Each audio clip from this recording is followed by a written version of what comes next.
After the way this preseason's gone, having acquired a player who you're going to need good injury luck for can be seen at this point, perhaps, as having been a bit of an ill-fated decision. Josh Norris has always been an extremely sought-after player. You just have to go back to 2018 when the Ottawa Senators acquired his rights from the San Jose Sharks as a part of the Erik Karlsson trade way back when. And even last season, even though Josh Norris sustained a ton of injuries over his career, the Sabres were still seeking him, trading Dylan Cousins, Dennis Gilbert, a second-round pick for his services, along with Jacob Bernard-Docker. At this moment in time, Josh Norris represents the Sabres' efforts to create a credible top line around Tage Thompson, with Norris at center and Zach Benson on the opposite wing. In theory, it should work. Josh Norris is a pretty talented offensive player. In his best offensive season, he scored 35 goals, had 20 assists, and 55 points.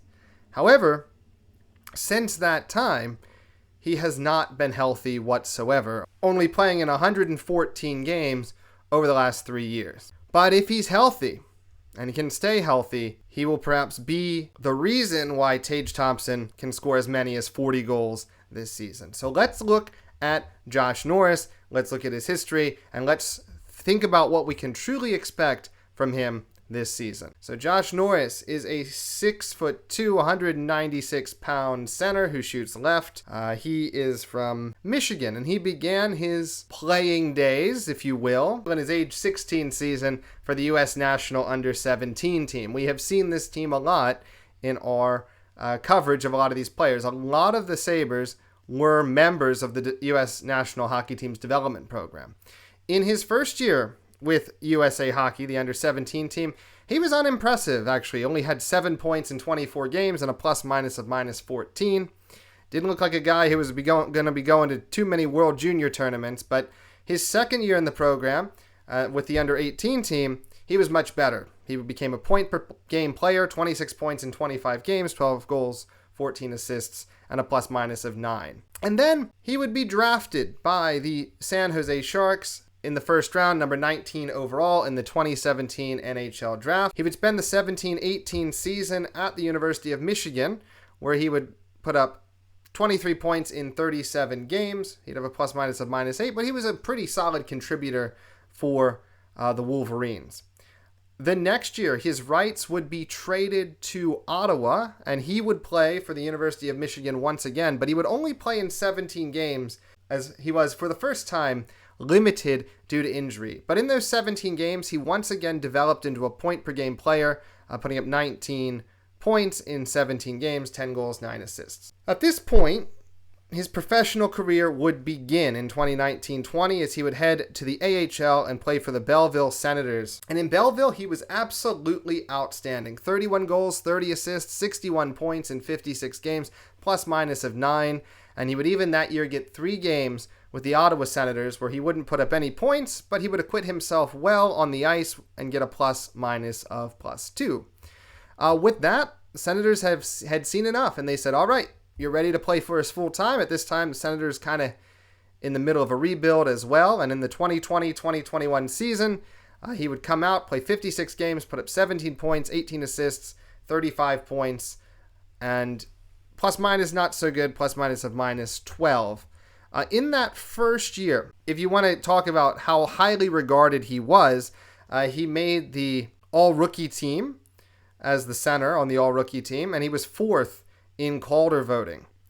In terms of some of the other statistics, he averaged over a hit per game, about half a block per game, and he was -11 in the possession change score, so not great, but not terrible in all of that.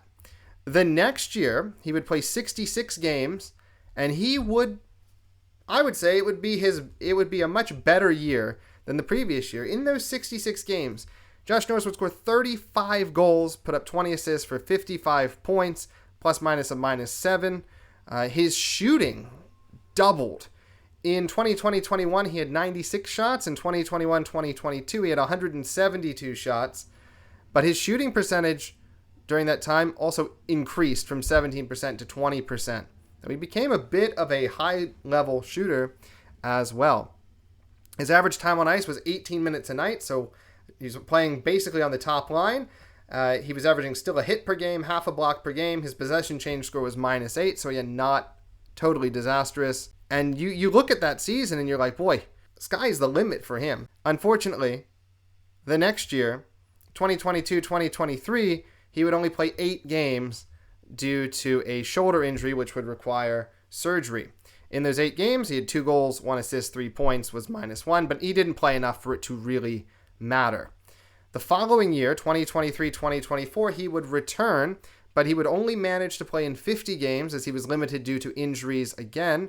Had 16 goals, 14 assists, 30 points, -6 overall. So clearly he took a step back in 2023-2024. He was still shooting at a pretty high clip, 115 shots in the 50 games, but his shooting percentage was only 13.9%.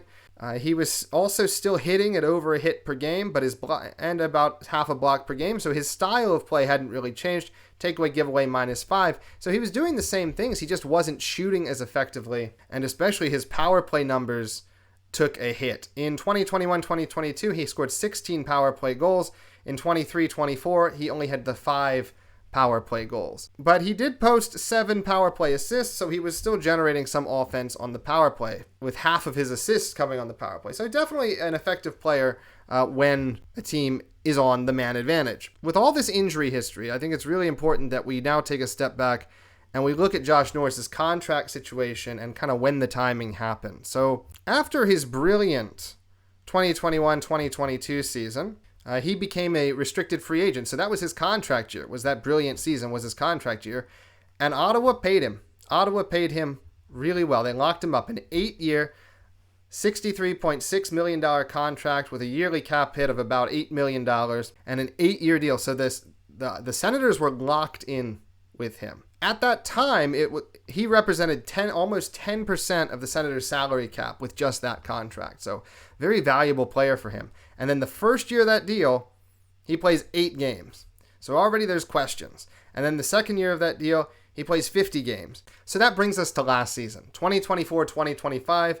Norris plays in 53 games for Ottawa, has 20 goals, 13 assists, 33 points, is -5. A little bit different style of play, actually, for him, as he was hitting everything that moved. He had 133 hits in his 53 games as a Senator. So before he was doing about a hit and a half per game.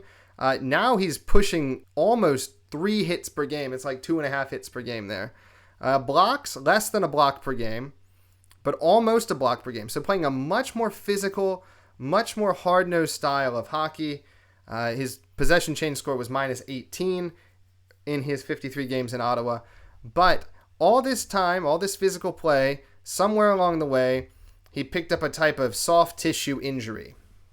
Ottawa, at this point, is like, we'll have had this guy for 3 years of an 8-year contract, and he's only played 111 games of this contract so far. We got to do something. We got to try to move him or something. And so the Sabres said, okay, well, we'll give you Dylan Cousins, a pretty solid center who also has a long contract and a pretty large cap hit, and Dennis Gilbert, a defenseman, and we'll get Norris. And if you're the Senators, you're thinking, well, yeah, okay, good. We're going to get a center who's healthy, maybe not as good, but a little bit younger.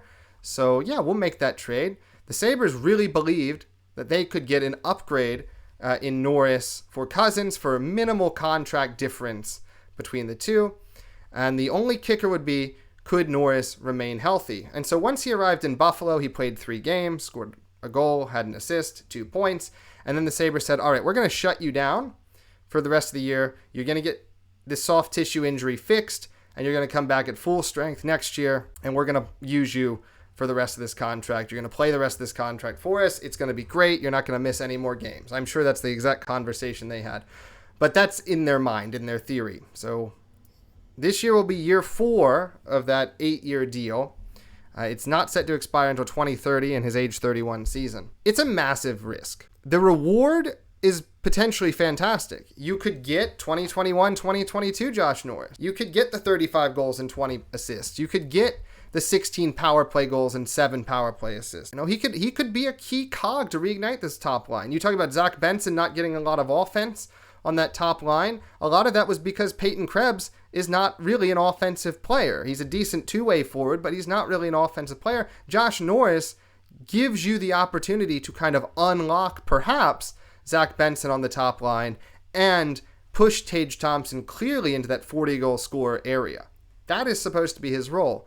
He's very expensive, and he has a long injury history. So yes, it is a massive risk, especially the way the Sabres ask their players to go out and play physical every night. It kind of feels like an injury situation waiting to happen. But where the Sabres are, they need to be aggressive. I talked in the Radim Mertka video yesterday. This is really a knife's edge sort of season, I think, for this front office and this coaching staff and for this core. If this season goes badly, I think Alex Tuch does not resign. I think Rasmus Dahlin wants out. And I think the GM is fired. Kevin Adams is fired. I think Lindy Ruff is potentially fired as well. Everyone's gone if this season goes badly. In my mind, I feel like that is where we're at. And I feel like Kevin Adams realized that they need to get results now. And that means taking risks to shore up the offense and also go out as they did this offseason and shore up the defense and really get guys who can play the style that Lindy Ruff wants this team to play. Is it going to work out? Is the Josh Norris deal going to work out? That entirely depends on if he can stay healthy or not. I think we should keep our fingers crossed and we should hope like heck that he does stay healthy. If he doesn't stay healthy, then it's going to hurt a little bit. We do have the center depth, I do believe, to survive an injury to Josh Norris, but an injury to Josh Norris is going to have a chain reaction in that Tage Thompson will be less effective. I think at that point, maybe Zach Benson, it's really difficult to keep him on the top line. You might have to adjust some things. And I think just you're going to have to readjust the whole team outside of what you were envisioning at the start of the year. So Josh Norris is really, I think, a key player. If he stays healthy, I think, again, this team will have the offensive firepower on that top line to make a playoff push. I think if he goes out for any length of time, that becomes much more difficult. So, Sabres fans, let's keep our fingers crossed. Let's hope he stays healthy. So far in the preseason, he has had a really great connection with Tage Thompson. So let's hope that bleeds into the regular season. And let's hope that 2025, 2026 is the year where a healthy Josh Norris gets released on the NHL. Thank you all so much for watching. If you enjoyed the video, please leave a like. If you want to talk about this situation with Josh Norris, please leave a comment down below. Do you think the Dylan Cozens trade for Josh Norris was a good trade? Do you think it would have been better to retain Cozens? Do you think the Sabres took too big of a risk given Norris's injury history? Please leave your thoughts down below. We'll talk about it down there. So, that's all I got on Josh Norris. Thank you all so much for watching. As always, go Sabres. Bye-bye.